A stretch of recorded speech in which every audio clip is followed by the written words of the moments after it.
is up, YouTube? Alright, it's been a little while. Life's kind of just happened. I think the last time I uploaded a video was right after Tail of the Dragon, last October of 23. My son was born shortly after that in early December, so he's 8 months old now, so I have a little bit of breathing room. Finally start making a few videos every now and then, but I haven't just been sitting around. I have cammed the Accord. I purchased the drop-in set of cams from P2R.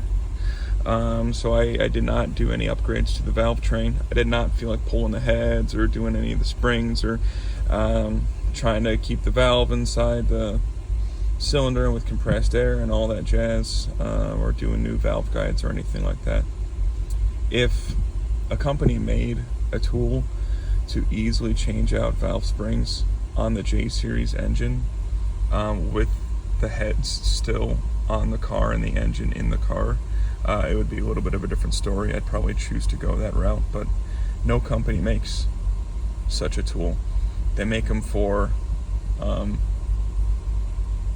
every single other engine and chassis code for Hondas, but not for the J series, so it's a little depressing. So be that as it may, I just dropped in those set of cams. They're a little more aggressive, as I'm sure you could kind of hear. It's got a little bit of a mini chop. It's definitely woken it up. It's probably given it roughly maybe 15 to 20 wheel horsepower. So yeah, we're gonna go for a little bit of a drive, see how it sounds. I've had this upgrade now for a little over a month, so tomorrow I'm actually going, and in that box, the big box, is a 3-inch tube kit from True Bends that I'm going to fab up. Well, I'm not going to, but I have a buddy, a friend that's a welder fabricator. The kit is for a 7th gen Accord. He's gonna fab it up to fit my 9th gen.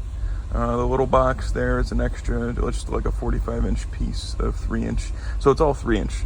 So it's 3-inch 304 stainless steel. It's gonna be a single exit exhaust. And it's really going to match up well to my Atlp J pipe, which has a 3-inch flange on it. And a bunch of other vibrant goodies back there, vibrant muffler, vibrant ultra quiet resonator, tips, and all that fun stuff. So, or a tip, I should say. So I'm going tomorrow to get that done. But for now, we're just going to go for a little bit of a drive and see how she sounds. I haven't driven it in a little over a week. Just kind of been busy. So yeah, we'll come back.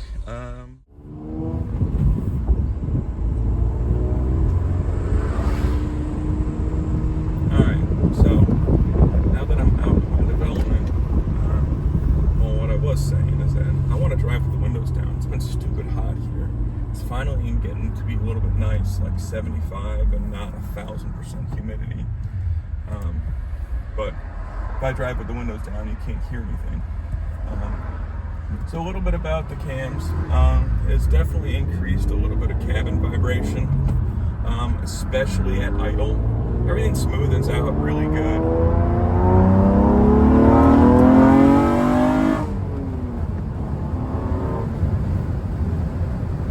Everything smoothens out really good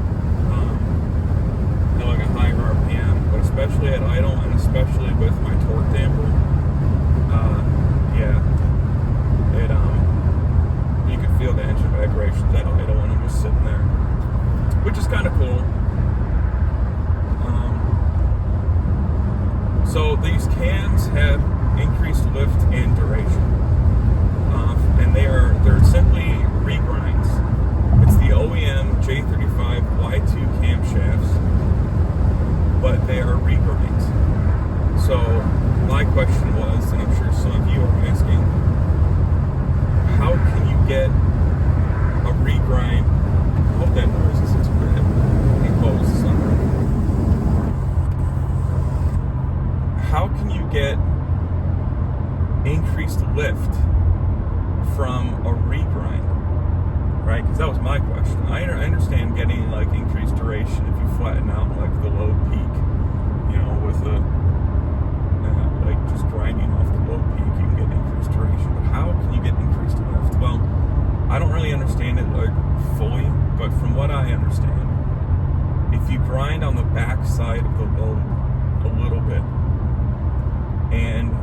put the cam in, you set your valve lash to the normal, like the spec, to like the normal spec, which is the OEM spec for this. I forget what it is. It's like 8 thousandths intake and 12 thousandths exhaust, or vice versa. It's one of those. And because you ground on the backside, you're kind of artificially creating more lift. It sounds weird. I don't really understand it. That's kind of how it works. So it has a little bit of increased lift and increased duration. You could definitely feel it. Definitely the weakest part right now. The biggest limiting factor is the stock mid pipe, 100%. The stock mid pipe I have is 2.25 inches. And I have like 4-inch intake, ported and polished intake parts, intake manifold spacer, cams that flow a lot more air, pre-cat deletes, Atlp J pipe with 3-inch flange, and then it all necks down to 2.25 inches. So it's like, it's really choking it out. So the plan is to go 3-inch, 304 stainless steel, and that is going to liven this thing up like crazy. It should flow a lot more, especially in the mid and high range RPMs. Pretty common misconception with exhaust, people that really don't know anything about exhausts and exhaust performance specifically, and it seems like especially with Hondas, we'll talk about back pressure. You don't want back pressure. Back pressure is bad. The two big names when it comes to exhaust is volumetric efficiency and exhaust scavenging, right? Exhaust scavenging is much easier to do with like a V8 X pipe, where the pipes meet in the middle with that X, and they kind of like share a pipe just for a brief second there. So exhaust scavenging is essentially the pulses of the exhaust helps to accelerate the exhaust gases out quicker out of the pipe, and it has a lot to do with how the header is designed, or how the flange is designed, and how the pipe is designed, and the bends and all that fun stuff. And that's why it's a little bit easier to achieve exhaust scavenging with like an X pipe on like a Mustang or something like that. But volumetric efficiency is a whole other animal. I don't really understand that very well, I'll be honest with you. I'm not going to try to make something up, but there's tons of videos that can explain volumetric efficiency much better than I ever could. Essentially, from what I understand, it's a freer flowing exhaust.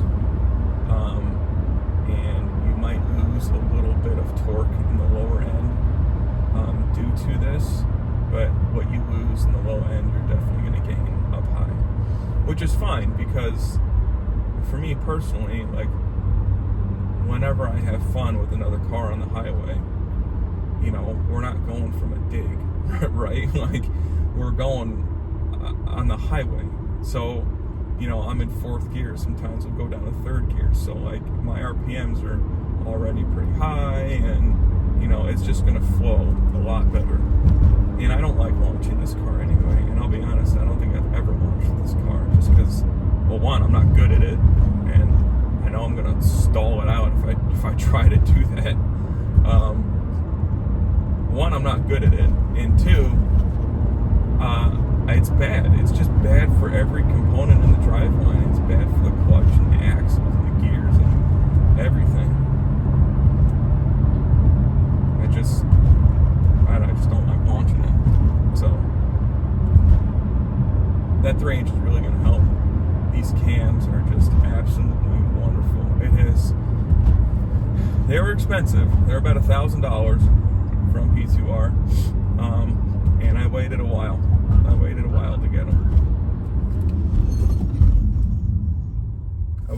To get them. You know, they were supposed to be, I think, maybe 3 or 4 weeks out when I ordered them, but I ended up waiting like 3 months or so, which is fine. You know, Sean kept me updated from P2R. He's an awesome dude. We're friends. He's a good guy. I have nothing against him or his company, or, you know, I don't have any problem with that, you know, because he kept me updated. And to be honest, it wasn't even his fault. It was, so the cams are reground by a company called Brian Crower, right? So they do all the regrinds for P2R, and for other companies that sell regrinds for the J series. Most of those companies go through Brian Crower, just because they're a good, really good, well-known, reputable cam. You know, just a place that works on cams. So they were backed up, and so it wasn't. As soon as I put the order in, P2R got the cams out to Brian Crower within like 2 or 3 days, and they were sitting at Brian Crower for a while, for a few months, and that's not P2R's fault at all. So I don't have anything against P2R. They're a great company. I have a bunch of parts from that company on my car. So yeah. So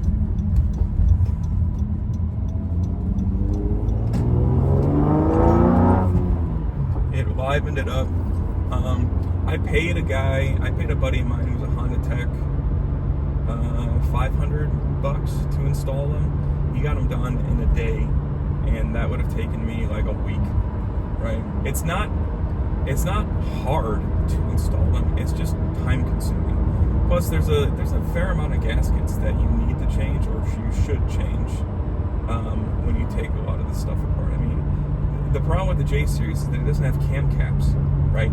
So you have to slide the cam out, kind of like an old school pushrod V8. You have to slide the cam out of the head. You can't just unbolt the cam caps and, you know, lift the cam up out of the head and call it a day. You can't do that. You have to slide them out. So thankfully you can do it with the engine in the car. My fear was that you can't do it with the engine in the car. That was going to be a buzzkill. But you can do it with the engine in the car. He got it done. Then I went for a retuned with a company that I've used before called E-Tunez. They're based out of Canada. The guy that does my car is the owner of the company. His name is Steve. Does an amazing job. Definitely livened this thing up a bunch. Yeah, I think K-Tuner, the TLX rear sway bar, and the cams, I think, are the 3 like best bang, most noticeable bang for your buck kind of parts that you can buy. It's just like little stuff here and there. You're like, oh, I think I noticed something, but like the cam, as soon as you got into it, you knew, like, oh, okay, this is a completely different animal, and especially after it was tuned. Yeah. So, all right, we'll be back. I'll stop talking and maybe we can get some runs in. All right, so we're back. We do a little bit more like actual runs instead of me just explaining stuff. But I wanted to explain for the people that want stuff explained. I got a little bit here until I get to the highway. Yeah, it's woken it up. It's a great mod.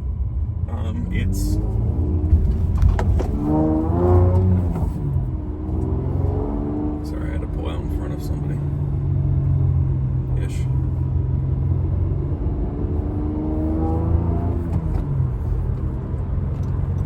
It's made the car. It's a whole new animal now. The best way that I kind of equated it was, like when you first get a tune from K-Tuner, and you notice the change in how the car drives. It's kind of like that.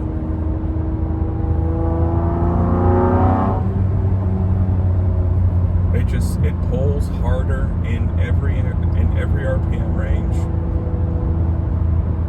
It's just great. I love it. And it's more responsive. I couldn't recommend it enough. If you have the skill or the knowledge and the ability to install the cams yourself, then do that. If you have a buddy that can install them for you, kind of like I did, do that. It's worth it. And again, this is just a drop-in cam. So this is just a drop-in cam. So oh yeah, I hate people like that. That pisses me off. There's a turn right here. The sign says continuous right turn. You don't have to stop. You don't have to look. You don't have to yield. You don't have to do anything. And yet people always come to a stop. You have your own dedicated lane. You have like a quarter of a mile to merge into traffic.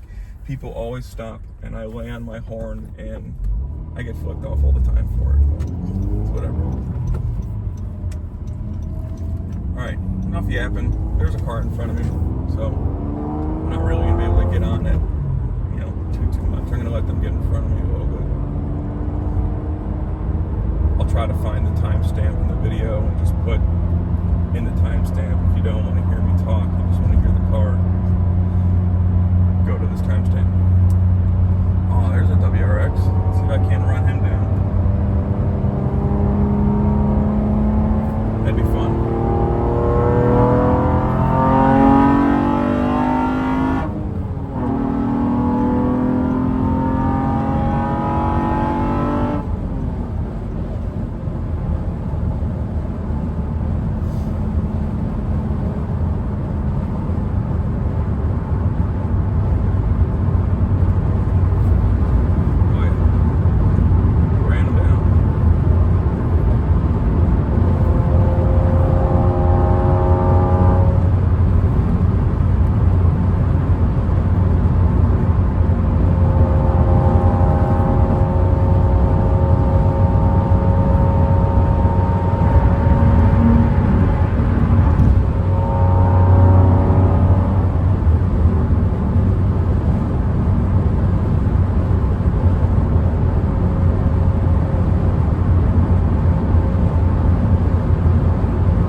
Least favorite thing that happens.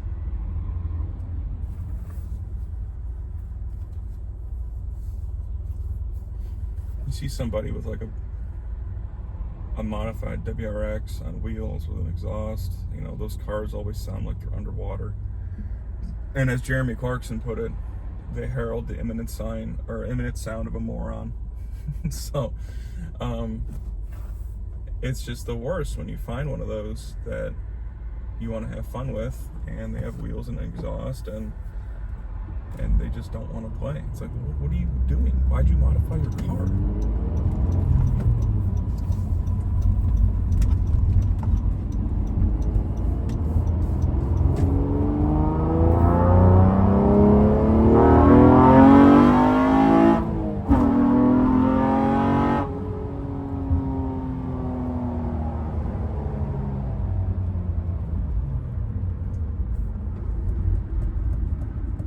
So she just pulls and pulls and pulls and pulls.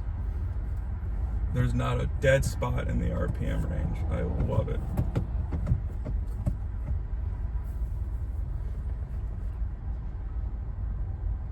I can't wait to get that 3-inch on. And I can't wait for colder temps too.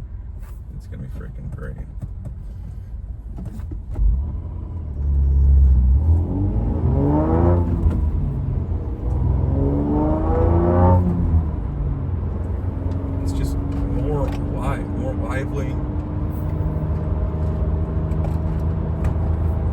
probably has like 320-ish wheel horsepower, if I had to guess. Somewhere right around there.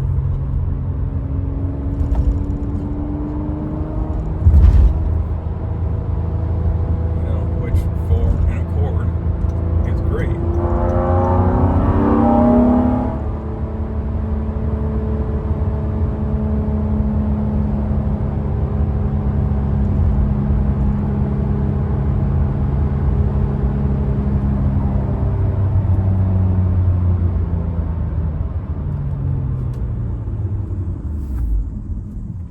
These lights always piss me off, man. Most of the time they change for no reason too. And then they stay green, or I'm sorry, they stay green for them forever. Like an inordinate amount of time.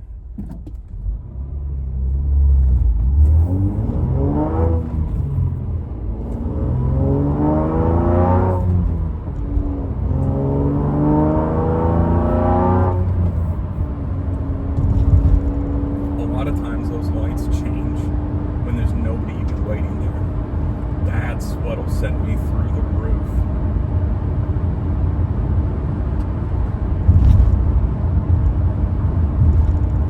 But it's a totally different car, totally different animal to drive. It just feels amazing. There's no other way to describe it.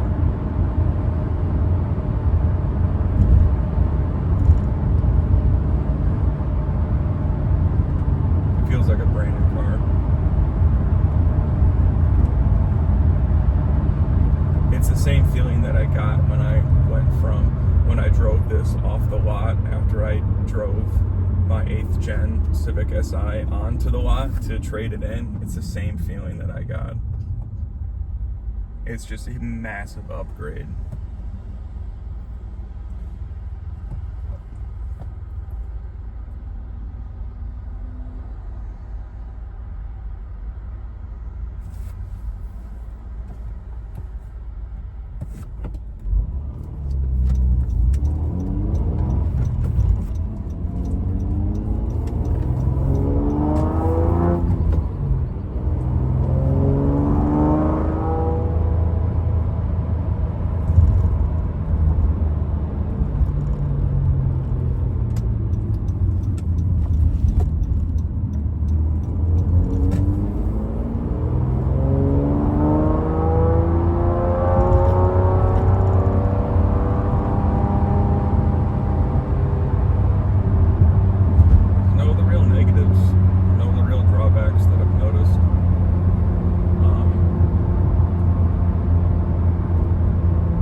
That's mainly due to my torque damper.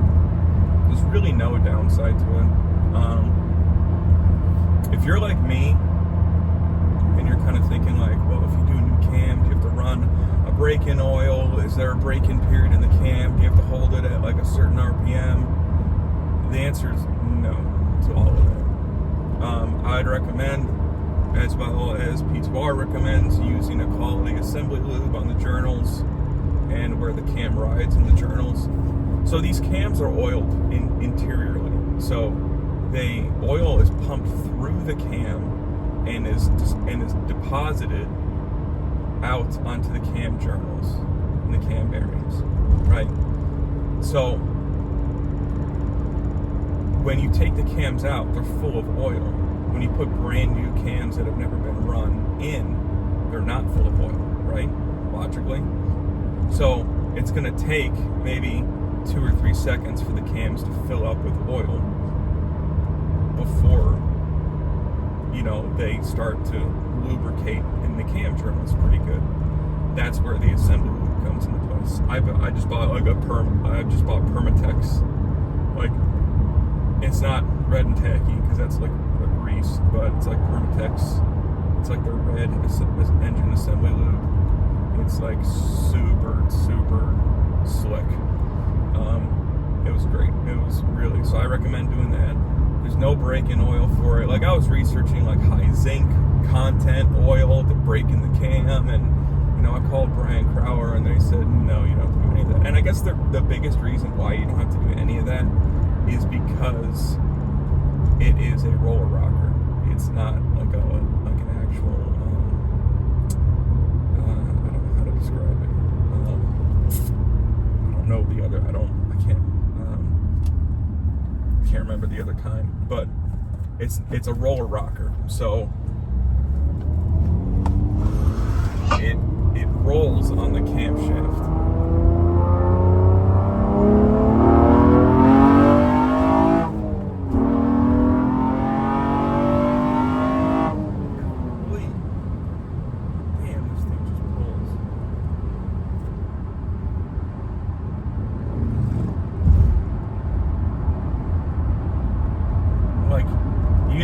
You know it's added power when it impresses me. You know, I've been driving this thing for close to 10 years now, and I'm pretty used to its power. And when I'm getting on it, and I'm like, oh my god, like, you know, it added power when it surprises you.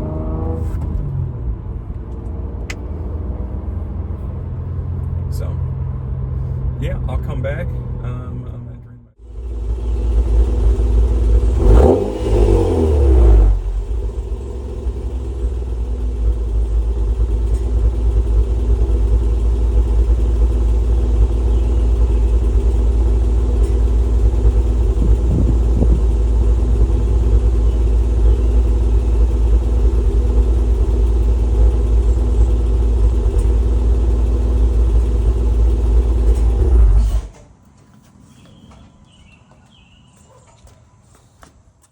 So, if you want to do this mod yourself, I highly recommend it. Like I said, the cams are oiled from the inside. So we used this Permatex Ultra Slick engine assembly lube. You can be pretty liberal with it, but I do recommend that you change your oil within the first like 100 miles or so of you doing it, just because there's a little bit of wear that takes place. Also, this stuff is like, I don't know if you could see it. It's super thick. It actually is translating pretty good on camera. Much thicker than the 0W20 that's in here. So you don't really want it to be too thick in there for too long. You know, the oil obviously displaces it, but you know, you're gonna increase your viscosity. So yeah, great mod. It's definitely worth it. I freaking loved it. I still love it. I did wash my engine bay afterwards because there's a fair amount of oil that gets down in that region. Not a fair amount, but like I said, the cams are filled with oil. So you pull the cam out here, you know, the battery gets removed, the fuse box gets removed. You pull the cam out of here on bank 2, and you pull the cam out on bank 1. And it just kind of dumps oil everywhere. And the guy that installed it for me, you know, did his best to keep it from going everywhere. But it's, you know, it's a losing battle. Oil just kind of gets everywhere. So, you know, I sprayed it down with a degreaser, and I sprayed everywhere. And after I sprayed everything and I watered, I just used a garden hose and I just sprayed everything down. All these connections, everything you see, are intrinsically sealed. Put a bag over my air filter. Put a bag over this negative battery terminal sensor, and I put a bag over my breather filter for my fresh air supply for the PCB. That's it. Everything else is integrally sealed. Everything else has a little weather seal in it. Everything else isn't like meant to be like underwater, but it's okay to get wet. I mean, this engine gets wet when it's raining, right? I don't really drive it in the rain, but it does get wet. That's a normal thing that happens, right? So after I washed it, and it's still a little bit, even right now, it just doesn't want to start nearly as fast as it used to start, and I don't know why. At first, what I thought was causing the problem, I had a quick connect for a trickle charge connected to these terminals, and the wire was just wrapped around and sitting down in the battery tray down in there, and that was full of water down in there. And I noticed that the car was kind of driving weird after, like a day after I did that. So I looked down in there, and sure enough, I saw the battery, like that cable, that quick connect cable for the trickle charger, was like bubbling down in there, kind of like it was like electroplating itself or whatever. So I took that off, I cleaned it really good, I put it back on. It was still doing it super, it was still starting slower. It was starting, but it was starting noticeably slower than normal. So I took it off completely, and it seemed like it was starting a little bit better, but still starting slow. So I took the battery out again after I cleaned everything for the first time. I took the battery out, cleaned both terminals, cleaned like inside each terminal. I got all the grounds that I could find. I took the grounds off and I sanded them down, and it starts a little bit better now, but it's still a little slow. So I don't know. I've washed this engine bay on my 4Runner like 20 times, and I don't do anything. I don't seal anything on this thing. I mean, aside from the breather filter, you know, I just douse it with degreaser and just spray it, and everything's fine. But this, I don't know. I'll probably never wash it again just because I don't want to get screwed for something. But yeah, be that as it may, I digress. It still starts. It's still fine. Yeah, I'll make a video tomorrow, probably, hopefully. I'll do some comparisons of exhaust sounds, and I cannot wait for that 3-inch. It's going to be great. Actually, while I have you here, let's go take a look at that 3-inch. I don't know how much of it we can see. There it is. So, I bought 304 stainless steel everything. So hangers. So he's going to have to custom fab hangers. So he'll probably heat it up and bend them where he has to bend them, weld them into place. 304 stainless steel lock washers. 304 stainless steel bolts and nuts. This is the gasket that the kit came with, but I ended up buying a Vibrant gasket because I think it's just going to be better, seal better. This is the tip. The exhaust tip that's going to be on there. It's a little hard to do this one hand because it's like 3 different tabs.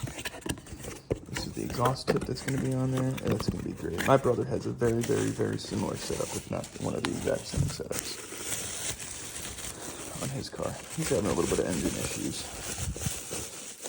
He did a leak down test and it turned up okay, but still a little. This is going to be the tip. Check this thing out. Oh yeah, look at that guy. Oh yeah, that's going to be great. It's going to look great. It's going to be great. So there's that. There's the tip. I have a universal muffler from Vibrant Performance. I have a Vibrant. It is a 19-inch long, 6-inch wide resonator, like a circle resonator, universal resonator. And then I have a Vibrant ultra quiet resonator. Ultra quiet's going to go where my current ultra quiet is. This is going to go, this 6-inch wide, 19-inch long is going to go where the current bottle style resonator is, and this is going to go kind of where the Borla mufflers are, right there. All right, I am pretty close to out of battery on my phone, but this is a flange. It's 304 stainless steel flange. I got 2 of them just because I didn't know which one was going to fit with the particular flange that I have. This one's obviously going to be a little more forgiving, as the hole is a little more oblong than the one that's in there. This is much thicker, so it's probably going to be a little bit better to weld on. It's not going to warp as much. And then the actual tubes themselves, 3-inch tubes. Those things are going to be great. Look how big those things are. It's going to be awesome. I can't wait. I ended up going to Summit Racing and buying 2 30-degree elbows because the S section under mine is much more pronounced than the S section that's pre-bent for the 7-inch Accord right there. So if we have to use those, we can use those. But yeah, it's gonna be good. I'm looking forward to it. I cannot wait to have this on there tomorrow. So yeah, I'll be back and we'll see how it performs. I'm gonna bring my laptop with me and we'll see what the fuel trims are, what the air fuel ratio is, and all that fun stuff. If I need to do a retune, then I can do that. So thanks for listening to me ramble. Thanks for listening to the update of the car. We're getting there. It's pretty close to done. So, all right, guys, I'll see you in the next video.